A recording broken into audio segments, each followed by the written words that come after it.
That's fascinating. There are so many topics in this book, so many chapters. How many different is it 9, 12? Yeah, there are 9 main chapters, plus you get the Lincoln Memorial, plus there's a set of stories at the very end, smaller vignettes that further illustrate my point. So we're not going to be able to talk about all of these, and every topic that we've talked about so far has been fascinating, and it changes the way you look at history.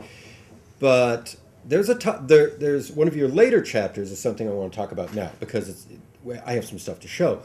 But you also mentioned in the same interview I referenced before a real difficulty in coming to terms with this topic and with this chapter, and that is your chapter of the bomb as natural phenomenon.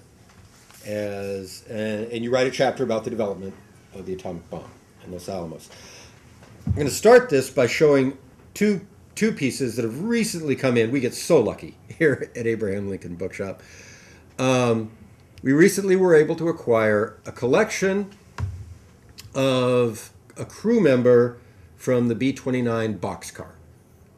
That is the B-29 bomber that dropped the atomic bomb on Nagasaki, August of 1945. A lot of wonderful things in the collection. Some of them seem kind of prosaic, things that he saved. Not everything has a real imagery that I can show you. But there are 2 pieces that he decided to save, that this guy decided to save, Gallagher was his name, that really illustrate your chapter. One, of course, this is the U.S. Army Forces edition of Time magazine, not the one you would have bought, civilians. You see, it's smaller. And then it's, I believe it's August 28th. I can't see the date right now. August 20th, 1945. Actually, you know that better than I do. You're looking at then on the back you see the rising sun flag of Japan marked out. I understand what they meant, but there's almost, from an environmental, from a natural point of view, there's almost a more compelling metaphor under that, as though we had wiped out the sun, as though we had dropped that bomb and wiped out the sun. And then the book is, I'm going to quickly look at it, it's a memoir called We Dropped the A-Bomb by 2 members of the same crew. It is inscribed to the guy who gave us this, their comrade, the guy who gave us this book. And in it they talk very thoughtfully. Maybe we don't credit that generation enough for thinking about what they were doing. Very thoughtfully about their role in dropping that atomic bomb, and even mentioning as they saw it go off what it must be like for those people down there.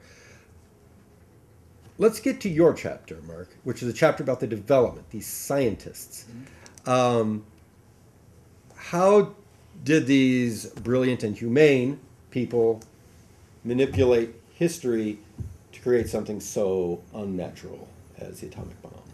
Yeah, the chapter centers on the atomic scientists, Robert Oppenheimer and the others who were responsible for designing the bomb.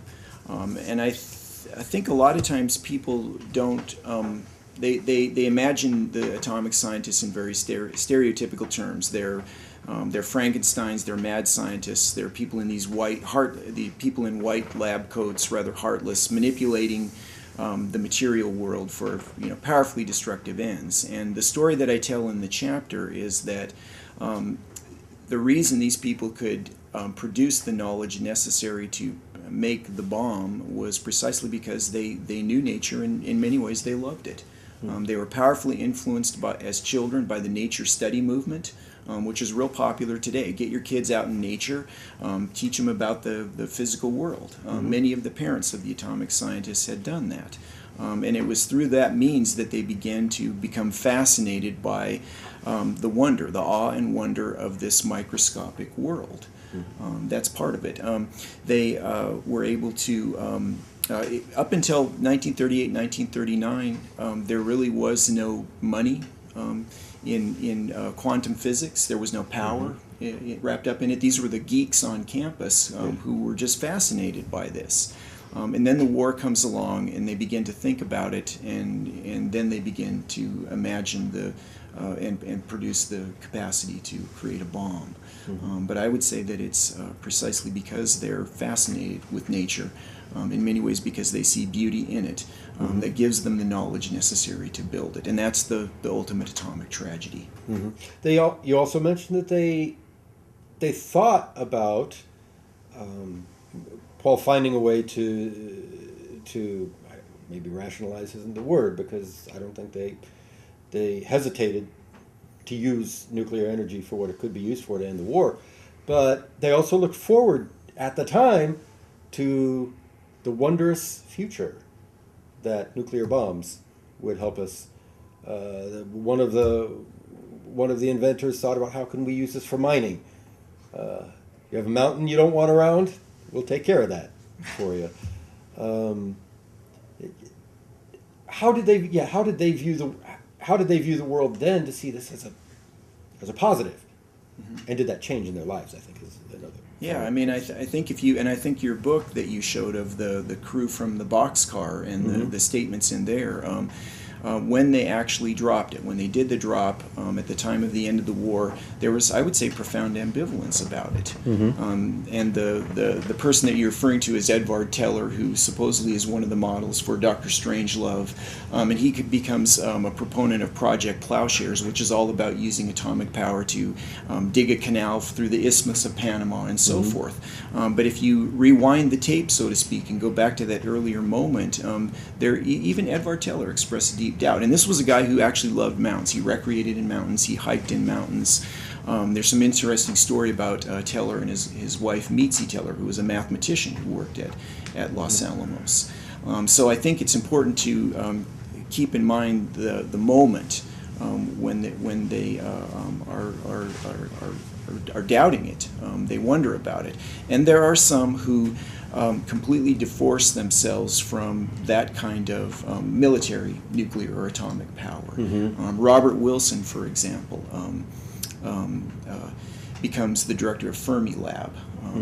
And he gave up his security clearance. He would never work on military applications of atomic power ever again. One of the things that they see in it is the possibility. They imagine that this thing is so powerful, no one rationally will ever use it. It will be a means to ending war. They also see it as the potential for creating virtually unlimited amounts of cheap electricity. And of course, that never happens. But at that time, that's what they're thinking.